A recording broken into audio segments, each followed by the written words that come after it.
screw you. You want to treat me like shit, watch what I do to you. I want to get in your head, I want to eat you alive, I want to destroy you. The fact that Annie Duke and Daniel Negreanu don't like each other is one of the worst kept secrets in poker. Yet, what most don't grasp is the depth of their long-standing rivalry, a saga that stretches back further than most can fathom. This is the story of the decade-long rivalry between Kid Poker and Annie Duke. The origins of the feud can be traced back to the late 90s, long before either player had risen to the level of fame that they both enjoy today. During this period, Negreanu actively engaged in the RGP poker community, a hub that boasted renowned members like Chris Ferguson and Howard Lederer. In the pivotal year of 1999, Negreanu shared a post that outlined the top 10 limit players globally, drawing from his experiences in the intense 500-1000 game at the Bellagio. This particular game was widely regarded as one of the most challenging in the world at that time. In this post, Negreanu esteemed Annie Duke as the 6th best player in this high-stakes arena and showered her with praise for her exceptional skills at that moment. Little did people know that this post would mark the final instance of Negreanu speaking favorably about Annie Duke. In September of 2002, the poker community witnessed the first open confrontation when Daniel Negreanu shared an incident on the now defunct RGP forum. He recounted an incident involving an unidentified woman who displayed bully-like behavior during a game at the Bellagio. While Daniel left the woman unnamed, Howard Lederer had no qualms about identifying Annie as the villain in Daniel's story. So at this point, the cat was out of the bag, and the poker world did the 2002 equivalent of get your popcorn ready. Later in the month, Lederer posted an open letter to Daniel accusing him of waging a public smear campaign against Annie Duke. Howard begins by stating his previous admiration for Daniel's charisma in poker, but notes a drastic change in his demeanor due to a craving for public recognition, turning him into a mean and vindictive person, evident to regular tournament players. Howard outlines his reasons for writing the letter, explaining that Daniel's recent post about Annie Duke on the RGP forum was a deliberate attempt to smear her reputation. He believed Daniel's behavior is fueled by an obsession with the public perception of Jennifer Harmon and a general dislike for Annie. Howard ended the letter by asserting his decision to sever all ties with Daniel, vowing to ignore him entirely except when competing against him in poker, indicating a permanent break in their relationship. The following day, Negreanu unleashed a fiery response, his words dripping with venom and rage. He described her as a venomous presence that had haunted him since his very first encounter at the Four Queens when he was just 22. According to him, Annie had made it her mission to belittle him, dubbing him Cup Boy due to his constant companion, a styrofoam water cup, and ruthlessly criticizing his gameplay. He contends that his post about Annie's gameplay was meant to critique her skills, not to provoke a personal feud. Negreanu insists that his opinions are honest and unfiltered, refusing to sugarcoat his feelings about anyone, including Annie. He challenges Lederer's double standards, pointing out the hypocrisy in criticizing Negreanu's public comments about Annie while privately ridiculing Phil Hellmuth. Despite the tension, Negreanu expresses willingness to accept the consequences of his outspoken nature, even if it means ending his relationship with Howard.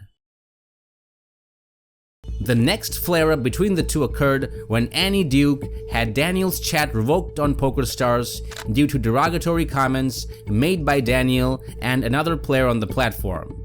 She then subsequently found an email in her inbox from Daniel, which somehow found its way onto the internet thanks again to Howard Lederer.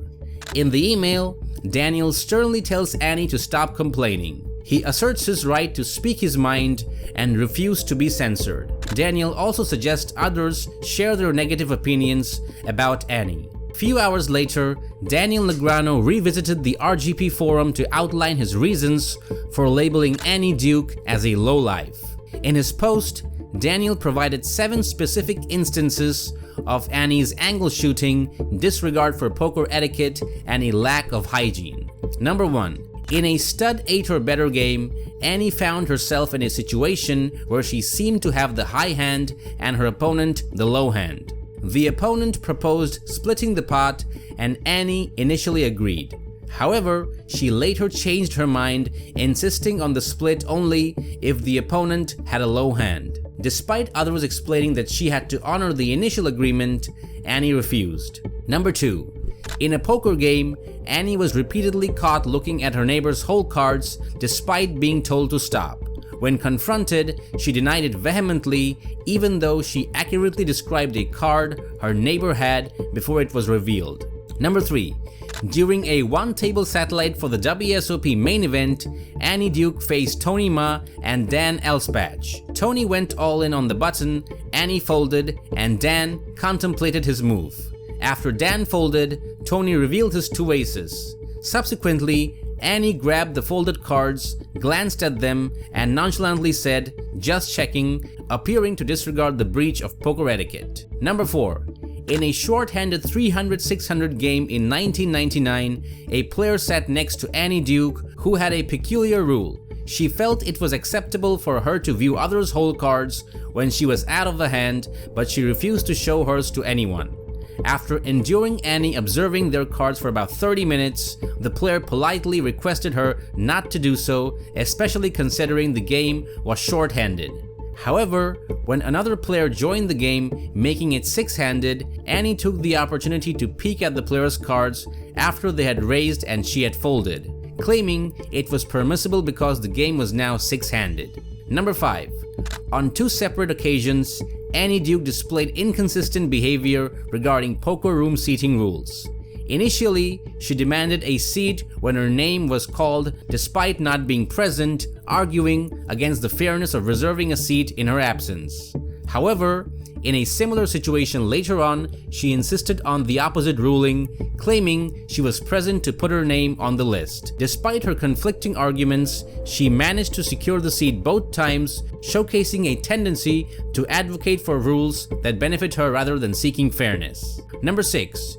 During the WSOP main event in '99, Annie Duke was involved in a pot where another player made a string raise, raising without verbally declaring it first. Steve Kaufman pointed out the string raise, but Annie vehemently protested, berating Kaufman despite his right to do so. Annie was forced to call the extra raise, but ended up winning the pot after the string raise was called.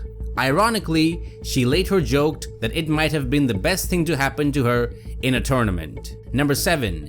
In 1996, Daniel met Annie Duke at a poker tournament. At the time, he was a young player with not so much success, eager to learn from the poker superstars. Annie made him feel like an outsider, mocking Daniel for carrying a styrofoam cup which he used to drink water, and called him Cup Boy.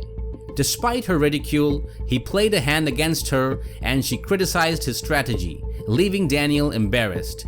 Years later, after winning tournaments, Annie suddenly started acting friendly, but he realized her true nature and grew to dislike her. His detailed account shed light on the behavior he found objectionable, further fueling the ongoing controversy surrounding Duke's action in the poker world. It's uncertain when the reconciliation occurred, but it appears Howard Lederer and Negreanu resolved their differences sufficiently to coexist at various poker tables worldwide. The posts from the RGP forum that were mentioned started circulating on the 2+2 forum.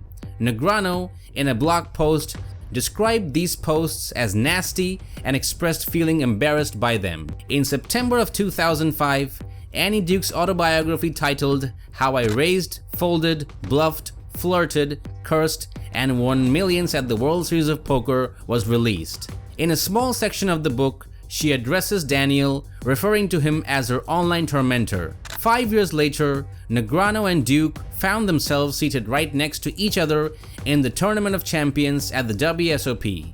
Despite their close proximity and the media attention surrounding their presence, nothing significant occurs between them. However, a few weeks later, things were about to change. The ladies' event at the WSOP had sparked controversy with divided opinions on its validity. Daniel had praised the event's popularity among over 1,000 women participants, highlighting his assistant Patty as an avid attendee. In his article titled "Men Playing in Ladies' Events," Negreanu criticized male players like Sean Deeb for protesting the event's existence. He questioned why the enjoyment of 1,000 women should be compromised due to the disapproval of a few players like Annie Duke and Sean Deeb. Annie strongly opposed the WSOP ladies event and detailed her argument in a blog post titled "The Ladies Event Redux." She dissected common pro-event arguments, explaining why she believes the game would be better without it. She supported Sean Deeb's participation, stating that if private efforts fail, public debate is necessary. Daniel went back to his blog the next day and posted, "Sticking up for the ladies one more time," where he opened by attacking Annie, saying that he just doesn't get how she can be proud to call herself the best female poker player in the world, yet at the same time argues that there shouldn't be separation between men and women in the poker world.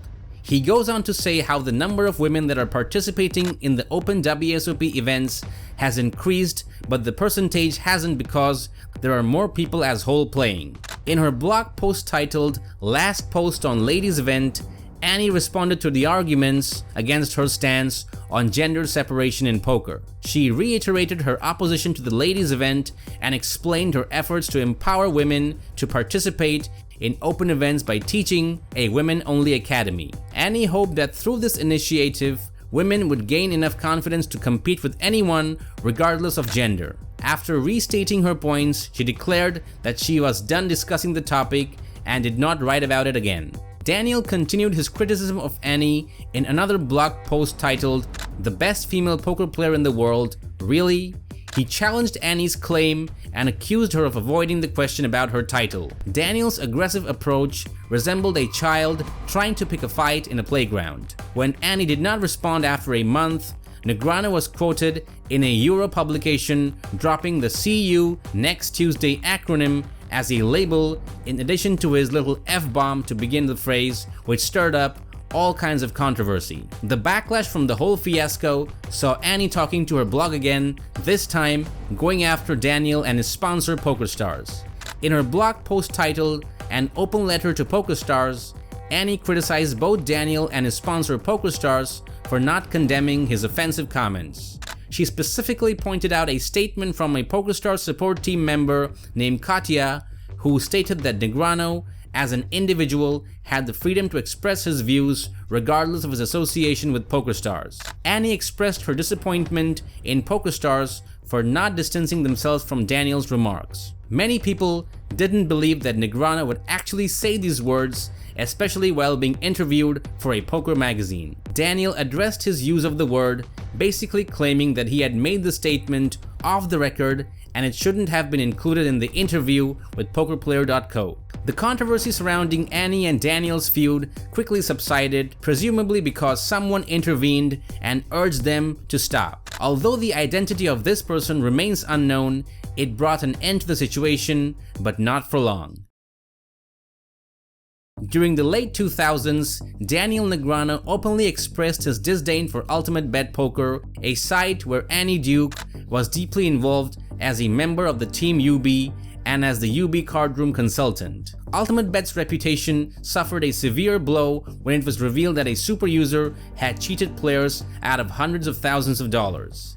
Annie Duke eventually parted ways with the site in early of 2011. In August of 2011, Negreanu criticized Annie Duke's next venture, the Epic Poker League, in a blog post titled "Why I Don't Play the EPL." He expressed his doubts about the league's potential success due to the absence of reliable source of revenue, emphasizing the challenges faced unless online poker was legalized in the US and the league started a poker site. Daniel also pointed out the lack of participation from renowned old school players like Phil Ivey, Chris Moneymaker, Scotty Wynn, and Doyle Brunson, which he believed would severely impact the league's chances of succeeding. And Negreanu ended up being correct. In the end, only 3 of the 4 scheduled events took place, and the promised $1 million free roll never happened. In February of 2012, the company filed for bankruptcy, thereby ending the Epic League's existence. Things obviously didn't go as planned because the EPL had a debt of more than $5 million at the time of the filing. Although players did not lose any of their own money in the process, many felt scammed because they never got a chance to play for the share of the promised $1 million prize pool. The downfall of Ultimate Bet and the unsuccessful Epic Poker League, both of which Annie Duke was associated with, severely damaged her reputation in the poker community. This situation provided Daniel Negreanu with additional ammunition to criticize her. In 2011, when Annie Duke was nominated for the Poker Hall of Fame, Negreanu commented, "If you took out the F and added a SH in the word fame, then yes, I think she should be inducted." He further stated, along with her brother, the Lederer family would be the king and queen of the Poker Hall of Shame. At the end of the day, the bottom line is, while Annie Duke and Daniel both had excellent poker resumes, their arguments got lost by the derailment of personal attacks and ended up being a feud that will forever be labeled as one of the biggest poker rivalries of all time.